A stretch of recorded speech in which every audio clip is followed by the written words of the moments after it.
मैं Surendra Verma, Saraswati agro life science से। आज मैं गांव संधू धीरज दत्ता जी के ऑर्चर्ड में आया हूं।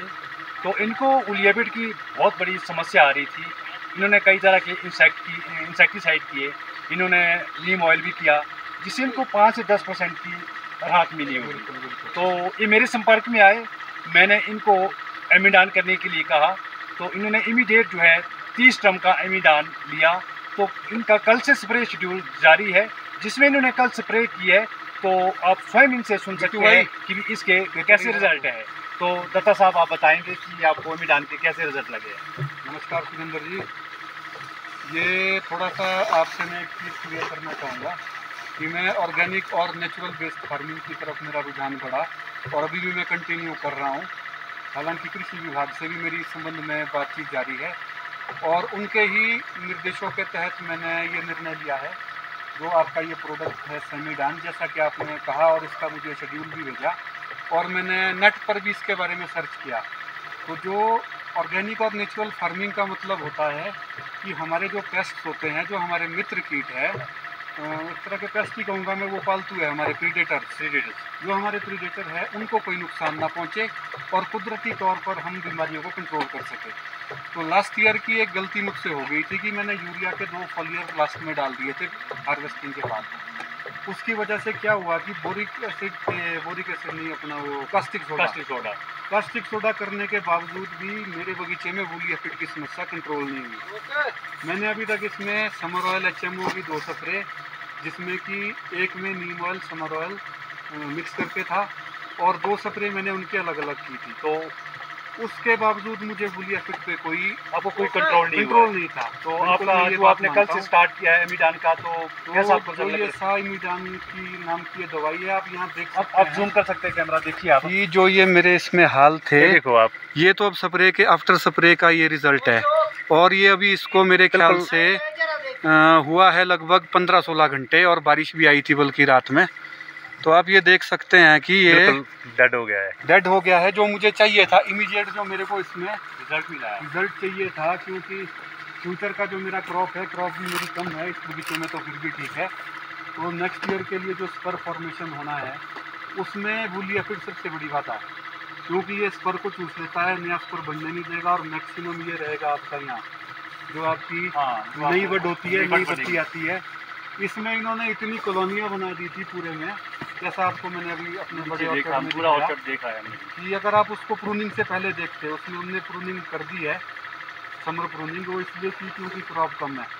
तो अगर आप उसमें पहले की स्थिति देखेंगे, या जो नीचे दूर है मैं वहाँ ले नहीं जा सकता, तो प्रूनिंग करते हुए बर्फ की तरह गिर रहा है। तो ओवरऑल आप एमिडान और अदर इंसेक्टिसाइड में देखो, जो आपने बात कही थी, नेट पे भी मैंने सर्च किया है। मैं एक बात क्लियर करूँगा कि अगर ये प्रीडेटर्स के लिहाज से आपका सेफ है, तो मैं समझता हूँ कि नया प्रोडक्ट है। और जो इसके अंदर सॉल्ट है, ये फॉस्फेट, ये भी शायद अभी इंट्रोड्यूस हुआ है हमारे बगीचों में। तो अगर ये प्रीडेटर्स को नहीं मारता है, तो बाकी इंसेक्ट के ऊपर तो आपने इसका असर देख लिया। और मैंने गोभी में भी ये किया था, मैं उसमें मैं एक बात बताना चाहता हूँ, इन्होंने अपने कैबेज में भी जिसमें मिलीबग बहुत ज़्यादा था, तो उसमें भी अच्छे रिजल्ट आए, स्वयं सुन सकते हैं। तो दाता जी, गोभी में भी आपके गोभी में मैंने इससे पहले एक ऑर्गेनिक सिस्टमिक आता है सीज के नाम से, मैं ये भूल गया हूँ, शायद उसकी बोतल थी इधर कहीं, चलो कोई नहीं, वो किया था। उसने मेरा लार्वा इंसेक्ट को कंट्रोल कर दिए थे, जो वो हम उजड़ू बोलते हैं उसको, ग्रीन कलर के होते हैं। लेकिन मिलीबग के ऊपर उसका कोई असर नहीं था। वो है भी उसमें टेक्निकली मिलीबग के लिए वो नहीं है।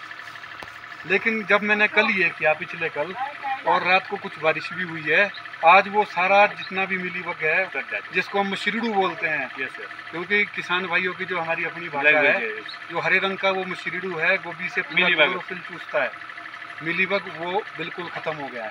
तो एक्टिव नहीं है, वो नीचे झड़ गए हैं। तो आप एमिडान के बारे में और कुछ इसके बारे में, अन्य बागबानों के लिए कुछ आप कहना चाहेंगे कि जो कई बागबान होली एफिड से काफ़ी ग्रसित है, काफ़ी इंसेक्टिसाइड यूज़ कर रहे हैं, तो एक बारी आप उनको भी कुछ राय देना चाहेंगे? तो मैं तो यही कहूँगा कि इस टाइम पे जैसे अगर हम कोई भी इंसेक्टिसाइड डालते हैं, वो हमारा माइट को एक्टिव Yes. करने में अहम भूमिका निभाता है। माइट आपकी एकदम से एक्टिव हो जाएगी अगर आप कोई भी ऐसा करेंगे। यस। तो जहाँ तक कंपनी दावा कर रही है, मैं वो तो नहीं कहता हूँ हाँ, लंबी कि कंपनी के जो रिप्रेजेंटेटिव आप हैं हमारे साथ सुरेंद्र जी, कि जहाँ आपने पहले ट्रायल किए हैं उनका जो फीडबैक है अभी तक कोई कि माइट नहीं। वहाँ पर कोई माइट नहीं आया है। अदरवाइज हमने ये देखा है इस टाइम पे इंसेक्टिसाइड करने का मोस्टली जो फार्मर के अंदर डर है कि माइट मेरे बगीचे में आएगा। यस। तो उसके लिए भी तैयार रहना है। लेकिन अगर आपका ये इसकी वजह से माइट का कोई ये नहीं होता है और माइट को ये ख़त्म करता है, तो मैं समझता हूँ कि मैं अपना फीडबैक भी दूंगा, आप आते रहिए। और अगर मेरे बगीचे में माइट नहीं आएगा तो एक ट्रायल जो यहाँ आप देख रहे हैं, तो ये मेरे ख्याल से हर तरह से सेफ है। देखो अभी तक जितने भी फार्मरों का फीडबैक आया है, जहाँ जहाँ जिसने एमिडान किया है उनकी अभी तक माइट की कोई भी शिकायत नहीं आई है।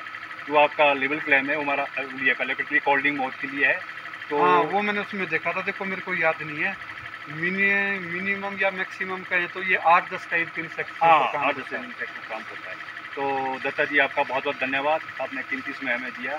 आप स्प्रे भी आपने जारी रखी है। इससे मेरी एक समस्या जो ये माइट को लेकर भी थी कि माइट आ जाएगा, तो आप डालने को तो भी हमारे पास गर्सबान भी है ना, लेकिन क्लोरोपाइरीफॉस डालने का मतलब है कि आपने प्रेटिटेज को भी मार देगा, दिया और माइट भी पैदा हो सकती है। तो धन्यवाद दत्ता जी, आपसे फिर हम 3 दिन बाद जरूर मिलेंगे। 3 या 4 दिन में आप आओ। धन्यवाद। उसके बाद फिर देखेंगे। धन्यवाद दत्ता जी, ठीक है। धन्यवाद।